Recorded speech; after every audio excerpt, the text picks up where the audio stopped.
পৃথিবীর সবচেয়ে বড় ম্যানগ্রোভ বন সুন্দরবন। 10,000 বর্গ কিলোমিটার আয়তনের এই বনের সাতক্ষীরা, খুলনা ও বাগেরহাট অংশে রয়েছে মোট আয়তনের 66 ভাগ। সুন্দরবনের আয়তন ও মধু উৎপাদন বাংলাদেশ অংশে বেশি থাকায় চলতি মাসের প্রথম সপ্তাহে মধুর আন্তর্জাতিক ভৌগোলিক নির্দেশক সনদ বা জিআই সনদ পায় বাংলাদেশ। এতে মধুর চাহিদা বেড়েছে সাতক্ষীরার মধু প্রসেসিং সেন্টারগুলোতে। কর্মব্যস্ত সময় পার করছেন কর্মচারীরা। আমাদের জীবনটা হাতের মুঠোয় ঝুঁকিপূর্ণ করে নিয়ে আমরা এই সুন্দরবনের খাঁটি মধু সংরক্ষণ করতে যাই।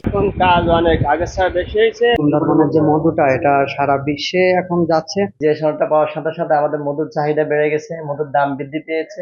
জেলা মধু ব্যবসায়ী সমিতির সভাপতি জানান, জিআই স্বীকৃতি পাওয়ায় বিদেশে মধু রফতানি 3 গুণ বৃদ্ধি পাবে। বিগত বছরে বাংলাদেশ থেকে প্রায় 55,000 কোটি টাকার মধু রপ্তানি হয়েছে। জিআই সনদ পাওয়ায় এই রপ্তানি আরো বেশি 3 গুণ হবে বলে আমরা মনে করি।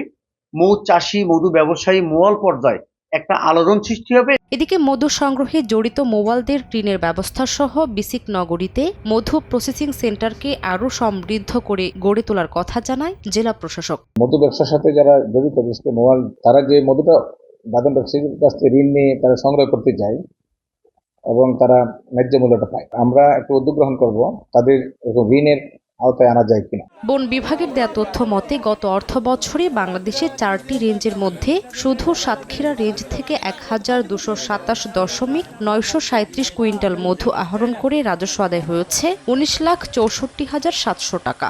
আর 367.877 কুইন্টাল আহরিত মোম থেকে 8,09,330 টাকা রাজস্ব আদায় হয়। সময় সংবাদ, সাতক্ষীরা।